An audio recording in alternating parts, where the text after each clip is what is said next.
মানুষের জন্য ভালোবাসা যাদের আছে তাদের অবশ্যই অসহায় দুস্থ এবং সাধারণ মানুষের পাশে দাঁড়াতে হবে।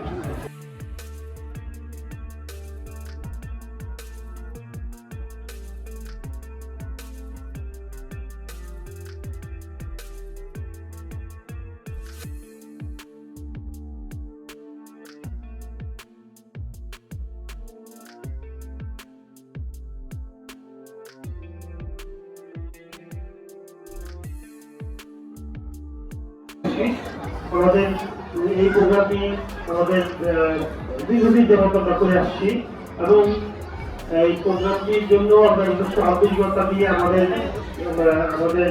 কর্মী বন্ধুরা কাজ করে থাকেন এবং আপনারা সব অবগত আছেন যে এই কাজটি করাটা কিন্তু করছি কাপড় কেনা, তার আগে মাপ নেওয়া, কাপড় কেনা, প্যাকেট করা, এই জিনিসগুলো এই ভাগগুলো কিন্তু যখন সমাজ করা হয় যে টাকা দিলে কেনা যায় তো হ্যাঁ কেনা যায়, কিন্তু এই প্যাকেট করা, প্যাকেটের মধ্যে মানে মাপের প্যাকেট করা এই জিনিসগুলো কত কঠিন, এই কাজগুলো আমাদের কর্মী বন্ধুরা করেছে।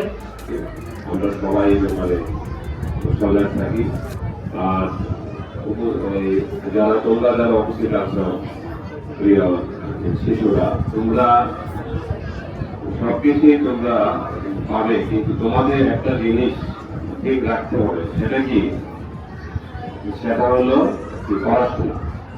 পড়াশোনাটা কিন্তু সবার আগে, তাদের এটাই ঠিক রাখতে হবে।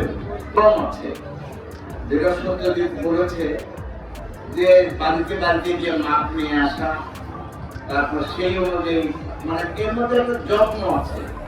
হয়তো এর পরিমাণ খুব বেশি না, যে কোনো গুরুত্বপূর্ণ সংগঠন বা যে কোনো বড় সংগঠন অনেক বেশি দাম দক্ষিণা করে, কিন্তু আমাদের শরীর ছাড়ার জন্য করতালি। আমাদের মাঝে আরো উপস্থিত আছেন কাকুলি খেলাঘর আসনের প্রাক্তন সাধারণ সম্পাদক,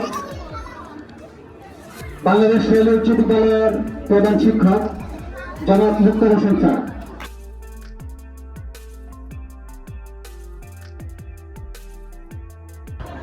এই অনুষ্ঠানটি সারা বছর প্রতি বছর আয়োজন করে থাকে। আমার অত্যন্ত প্রিয় একটি অনুষ্ঠান। আমি অন্তর থেকেই এই অনুষ্ঠানের জন্য কাঙ্ক্ষিত অনুভব করি, তাই অন্তরের কাঙ্ক্ষিতেই প্রতি বছর এই অনুষ্ঠান উপস্থিত থাকে। তো এটি একটি অত্যন্ত মহৎ উদ্যোগ যে দুস্থ শিশুদের, দরিদ্র শিশুদেরকে ঈদের উপহার দেওয়া, তাদের সাথে আনন্দ রাখা, ঈদের আনন্দ ভাগাভাগি করে নেওয়া। এটি একটি অত্যন্ত, আমি বলবো যে অত্যন্ত মানবিক একটি কাজ। যারা করেন তাদেরও মানবিকতার, ভালোবাসার প্রকাশ এটি এবং চর্চা, এবং যাদের জন্য করা হয় তারাও অত্যন্ত আনন্দিত হয়, উৎসাহিত হয়, অনুপ্রাণিত হয়।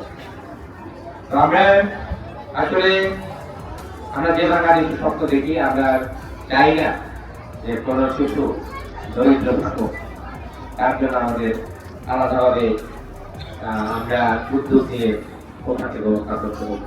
এ ধরনের বাংলাদেশ আমরা চাই না।